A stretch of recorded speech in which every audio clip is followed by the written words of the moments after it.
അപ്പോഴും ഗൾഫ് രാജ്യങ്ങളിൽ ഏതാണ്ട് 1 കോടിയോളം ഇന്ത്യക്കാർ ആണ്. അതിൽ തന്നെ വലിയൊരു ശതമാനവും മലയാളികൾ ആണ് എന്നതാണ് എടുത്തു പറയേണ്ടത്. ഒപ്പം ഇറാനിൽ പഠിക്കുന്ന വിദ്യാർത്ഥികൾ ആയിട്ടുള്ള ആളുകളുണ്ട്. ഏതാണ്ട് 10,000-ൽ താഴെ വിദ്യാർത്ഥികൾ ഇറാനിൽ പഠിക്കുന്നു എന്നാണ് കണക്കുകൾ പുറത്തു വരുന്നത്. നേരത്തെ തന്നെ ഇറാനിലെ ഇന്ത്യൻ പൗരന്മാരോട് രാജ്യത്തേക്ക് മടങ്ങിയെത്തണം എന്ന് ഇന്ത്യ നിർദ്ദേശം നൽകിയതാണ്. യുദ്ധ സാഹചര്യം മുന്നിൽ കണ്ടുകൊണ്ടായിരുന്നു ഈ നിർദ്ദേശം.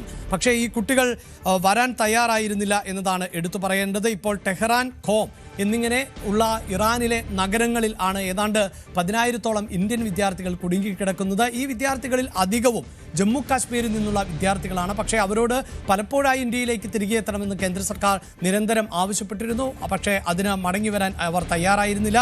ഇപ്പോഴിതാ അവരെ തിരികെ എത്തിക്കുന്നതിന് വേണ്ടിയുള്ള നടപടികളിലേക്ക് പോകുന്നു ഇന്ത്യ എന്നുള്ളതാണ്. ഒരു പക്ഷേ യുക്രൈൻ യുദ്ധം നമുക്ക് ഓർമ്മയുണ്ടാകും. റഷ്യയും യുക്രൈനും തമ്മിൽ യുദ്ധമുണ്ടായപ്പോൾ ഏതാണ്ട് 20,000-ലധികം വിദ്യാർത്ഥികളെയാണ് പ്രത്യേക വിമാന സർവീസിലൂടെയും മറ്റുമൊക്കെ ഇന്ത്യയിലേക്ക് തിരികെ എത്തിച്ചത്. അതേസമയം ഇസ്രായേലിലും സമാനമായൊരു സാഹചര്യം ഉണ്ടായിരുന്നു.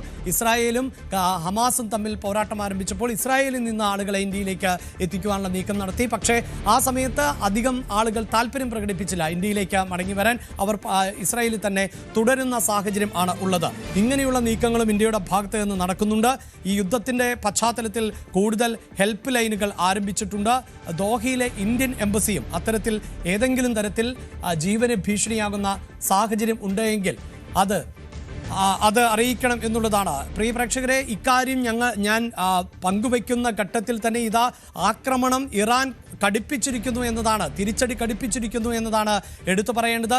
ഇറാന്റെ ആയുധ ശേഖരത്തെ സംബന്ധിച്ചിടത്തോളം ലോകരാജ്യങ്ങൾക്കൊന്നും തന്നെ ധാരണയില്ല എന്നതും എടുത്തു പറയേണ്ടതാണ്. പക്ഷേ ചില കണക്കുകൂട്ടലുകളുണ്ട്. രഹസ്യാന്വേഷണ, പ്രത്യേകിച്ച് ഇസ്രായേലിന്റെ ഏറ്റവും അതിശക്തമായ രഹസ്യാന്വേഷണ ഏജൻസിയാണ് മൊസാദ്. ആ മൊസാദിന് ഇറാന്റെ ആയുധ ശേഖരത്തെ സംബന്ധിച്ചൊക്കെ ചില കണക്കുകൂട്ടലുകളുണ്ട്.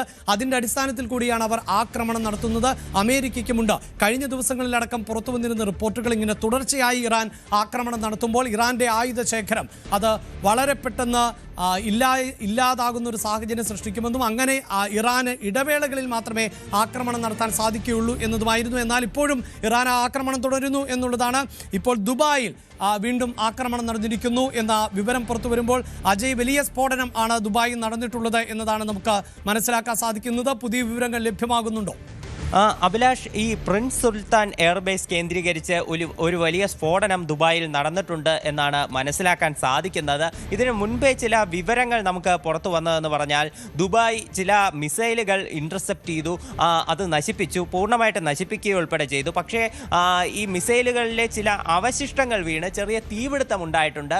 എന്നാൽ ഇത് വലിയ കാര്യമായിട്ടുള്ളതല്ല. ഉടൻ തന്നെ നശിപ്പിച്ചു എന്നതുൾപ്പെടെയുള്ള വിവരങ്ങൾ ഇതിനു മുൻപേ പുറത്തു വന്നിരുന്നു. എന്നാൽ ഏറ്റവും പുതുതായിട്ട് വരുന്ന ഒരു വിവരം എന്ന് പറയുന്നത് പ്രിൻസ് സുൽത്താൻ എയർബേസിൽ അൽ ഖുർജിലുള്ള ഒരു ബേസാണ്. ഇവിടെ കേന്ദ്രീകരിച്ച് തീപിടുത്തം, ഒരു വലിയ പൊട്ടിത്തെറി ഉൾപ്പെടെ ഉണ്ടായതായിട്ടാണ് നമുക്ക് നിലവിൽ സൂചനകൾ ലഭിക്കുന്നത്. ഇതിന്റെ ഭാഗമായിട്ട് ചില വിമാനങ്ങൾ ഉൾപ്പെടെ ക്യാൻസൽ ചെയ്യുന്ന ഒരു അവസ്ഥയുണ്ടായിട്ടുണ്ട്. വിമാനങ്ങൾ ഇവിടങ്ങൾ, അതായത് ഈ ദുബായ്ക്ക് ചുറ്റും ചില വിമാനങ്ങൾ വട്ടമിട്ട് പറക്കുന്നതായിട്ടാണ് ചില വിവരങ്ങൾ നമുക്ക് ലഭ്യമായിട്ടുള്ളത്. ഇതിന്റെ ഭാഗമായിട്ടുള്ള ചില ഫ്ലൈറ്റ് റഡാറുകൾ സൂചിപ്പിക്കുന്നതും അതുതന്നെയാണ്. ഇപ്പോൾ ദുബായ് അതോറിറ്റീസും ഇതിനെ സംബന്ധിച്ച് ഇത്തരമൊരു കാര്യം ഉണ്ടായതായിട്ട് കൺഫേം ചെയ്തിട്ടുണ്ട്. അതായത് ചെറിയ ഈ മിസൈലുകൾ ഇന്റർസെപ്റ്റ് ചെയ്തത് കാരണമുള്ള ഒരു തീപിടുത്തമാണ് ഇവിടെ ഉണ്ടായതെന്നാണ് അവർ പറയുന്നത്. എന്നാൽ മറ്റ് ഇഞ്ചുറീസോ മറ്റ് കാര്യങ്ങളൊന്നും തന്നെ റിപ്പോർട്ട് ചെയ്തിട്ടില്ല. ചെറിയ രീതിയിലുള്ള ഒരു സംഭവമാണ് നിലവിൽ ഉണ്ടായിട്ടുള്ളതെന്നാണ് ദുബായിലുള്ള അതോറിറ്റീസ് അറിയിക്കുന്ന ഒരു വിവരം എന്ന് പറയുന്നത്.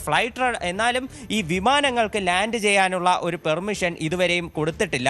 ഫ്ലൈറ്റ് റഡാർ വെബ്സൈറ്റിൽ ഉൾപ്പെടെ നമുക്ക് കാണാൻ സാധിക്കുന്നത് ഈ വിമാനങ്ങൾ നിലവിൽ ഈ ദുബായ് കേന്ദ്രീകരിച്ച് വട്ടമിട്ട് പറക്കുന്നു എന്നുള്ളതാണ്. നിലവിൽ ഇത്തരം വിമാനങ്ങൾക്കെല്ലാം ഈ ഒരു എയർബേസിൽ നടന്നിട്ടുള്ള ആക്രമണം കാരണം ആകാം ഇത്തരം വിമാനങ്ങൾക്കൊന്നും ലാൻഡ് ചെയ്യാനുള്ള പെർമിഷൻ നിലവിൽ കൊടുക്കാത്തത്. എന്നാൽ ദുബായിയുടെ ഭാഗത്തു നിന്നുള്ള വിവരങ്ങൾ വെച്ചിട്ട് ആശങ്കപ്പെടേണ്ട സാഹചര്യം ഇല്ല എന്ന് തന്നെയാണ് അവർ വ്യക്തമാക്കുന്നത്. അതുകൊണ്ട് തന്നെ അനാവശ്യമായിട്ടുള്ള ഒരു ഭീതി ഇക്കാര്യത്തിൽ ആവശ്യമില്ല. ഇതിൻ്റെ പൊട്ടിത്തെറിയുടേത് ഉൾപ്പെടെയുള്ള ചില വീഡിയോ ദൃശ്യങ്ങൾ പുറത്തു വന്നിട്ടുണ്ട്.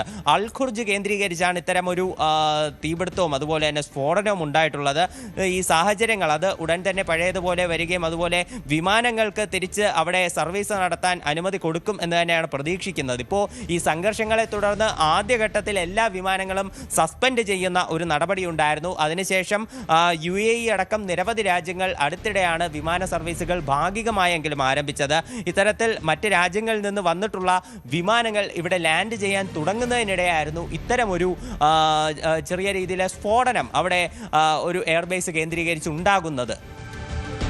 തീർച്ചയായും അതാണ് നേരത്തെ ഞാൻ സൂചിപ്പിച്ചത്. ഗൾഫ് രാജ്യങ്ങളിൽ ഒന്നടങ്കം ആക്രമണം നടത്തുന്ന പശ്ചാത്തലത്തിൽ ഇന്ത്യക്ക് നയപരമായ നിലപാടുകൾ സ്വീകരിക്കുമ്പോൾ ഏറെ സൂക്ഷ്മത പുലർത്തേണ്ട സാഹചര്യമുണ്ട്. ഇപ്പോൾ ഇതാ ദുബായിലടക്കം ആക്രമണം നടത്തുകയാണ്. അതായത് ഗൾഫ് മേഖലയിലെ അമേരിക്കൻ താവളങ്ങളെ, സൈനിക താവളങ്ങളെ ലക്ഷ്യമിട്ടുകൊണ്ട് ഇറാന്റെ ആക്രമണം തുടരുന്നു എന്നത് തന്നെയാണ്. അവിടെ അജയ്, നമുക്ക് സൂചിപ്പിക്കേണ്ടത് നേരത്തെ തന്നെ പെന്റഗന്റെ ഭാഗത്ത് നിന്നുണ്ടായ ഒരു പ്രതികരണം എന്നത് ഇപ്പോഴത്തെ യുദ്ധം ഗൾഫ് രാജ്യങ്ങളെ കൂടുതൽ ഐക്യപ്പെടുത്തിയിട്ടുണ്ട് എന്നും ആ ഗൾഫ് രാജ്യങ്ങൾ ഒന്നടങ്കം ഇറാനെതിരെ തിരിഞ്ഞിരിക്കുകയാണ് എന്നുമാണ്. അതോടൊപ്പം തന്നെ വളരെ നിർണായകമായ ചില നീക്കങ്ങൾ കൂടി അമേരിക്കയുടെ ഭാഗത്ത് നിന്ന് നടക്കുന്നു. $15 കോടി ആയുധം അടിയന്തരമായി ഇസ്രായേലിന് വിൽക്കാൻ അനുമതി നൽകിയിരിക്കുകയാണ്. കാരണം അമേരിക്കയെ സംബന്ധിച്ചിടത്തോളം ഇങ്ങനെ ആയുധ വിൽപ്പനയിലടക്കം ചില നിയന്ത്രണങ്ങൾ നിയമപരമായി ഉണ്ട്. ആ നിയന്ത്രണങ്ങൾ ഒഴിവാക്കിക്കൊണ്ടുള്ള ഉത്തരവാണ് ഇപ്പോൾ ഉണ്ടായിട്ടുള്ളത്. ഇങ്ങനെ വളരെ പ്രധാനപ്പെട്ട നീക്കങ്ങൾ അമേരിക്കയുടെയും ഇസ്രായേലിൻ്റെയും ഭാഗത്ത് നിന്ന് ഇപ്പോഴും തുടർന്നുകൊണ്ടിരിക്കുന്ന ഒരു പശ്ചാത്തലം കൂടിയാണ് ഉള്ളത്. ഈ ആക്രമണങ്ങൾക്കെല്ലാം വീണ്ടും മറുപടിയുമായി ഇസ്രായേലും അമേരിക്കയും എത്തും എന്ന് തന്നെയല്ലേ നമുക്ക് മനസ്സിലാക്കേണ്ടത്? തീർച്ചയായിട്ടും അതിൻ്റെ ഒരു സാഹചര്യം തന്നെയാണ് പശ്ചിമേഷ്യയിൽ കാണാൻ സാധിക്കുന്നത്. ഇസ്രായേലാണെങ്കിലും അമേരിക്കയാണെങ്കിലും മേഖലയിൽ കൂടുതൽ സൈനിക വിന്യാസം ഉൾപ്പെടെ നടത്തിക്കൊണ്ടിരിക്കുന്നു. US അവരുടെ കൂടുതൽ വലിയ യുദ്ധവിമാനങ്ങൾ ഉൾപ്പെടെ കടലിൽ വിന്യസിക്കുന്നു. പുതിയ ആയുധങ്ങൾ ഉൾപ്പെടെ വാങ്ങാൻ കരാറാകുന്നു. അതുപോലെ തന്നെ ഇസ്രായേൽ സേനയ്ക്ക് $151.8 മില്യൺ ആയുധങ്ങളാണ് US വിറ്റതായിട്ട് വിവരം വന്നിട്ടുള്ളത്. ഇതിനെ സംബന്ധിച്ച് US സ്റ്റേറ്റ് ഡിപ്പാർട്ട്മെൻറ്റിൽ ധാരണയായി ഇതിൻ്റെ കരാറിൽ ഉൾപ്പെടെ ഒപ്പുവെച്ചു എന്നാണ് നമുക്ക് വിവരം ലഭിക്കുന്നത്. അതായത് ഇസ്രായേലിന് സ്വയം പ്രതിരോധിക്കാനുള്ള ആയുധങ്ങളും US-ന് തങ്ങളുടെ ലക്ഷ്യങ്ങൾ നടപ്പിലാക്കാൻ വേണ്ടിയിട്ടുള്ള കൂടുതൽ മെച്ചപ്പെട്ട യുദ്ധസന്നാഹങ്ങളും അതെല്ലാമാണ് പശ്ചിമേഷ്യയിൽ അവർ ഒരുക്കിക്കൊണ്ടിരിക്കുന്നത്. എന്നാൽ ഇറാൻ ഇപ്പോൾ സ്വയം പ്രതിരോധിക്കാനുള്ള ഒരു മാർഗങ്ങൾ സ്വീകരിക്കുന്നതിനിടെ പശ്ചിമേഷ്യയിൽ ഉൾപ്പെടെ ആക്രമണങ്ങൾ അവർ വ്യാപകമാക്കുന്ന ഒരു പശ്ചാത്തലമുണ്ട്. ഇത് തീർച്ചയായിട്ടും US-നും ഇസ്രായേലിനും തലവേദന ഉണ്ടാക്കുന്ന കാര്യമാണ്. നിലവിൽ ഇസ്രായേലിലേക്ക് ഇറാൻ അടുത്ത ഘട്ട മിസൈൽ ആക്രമണം ആരംഭിച്ചിട്ടുണ്ട്. അത് ഇസ്രായേൽ തന്നെ സ്ഥിരീകരിച്ച കാര്യമാണ്. വലിയ രീതിയിൽ ഉള്ള ഒരു ആക്രമണങ്ങൾ അവിടെ ടെല്ലവീവിലും അതുപോലെ തന്നെ പല ജെറുസലേം ഉൾപ്പെടെ പല നഗരങ്ങൾ കേന്ദ്രീകരിച്ച് ഈ ആക്രമണമുണ്ട്.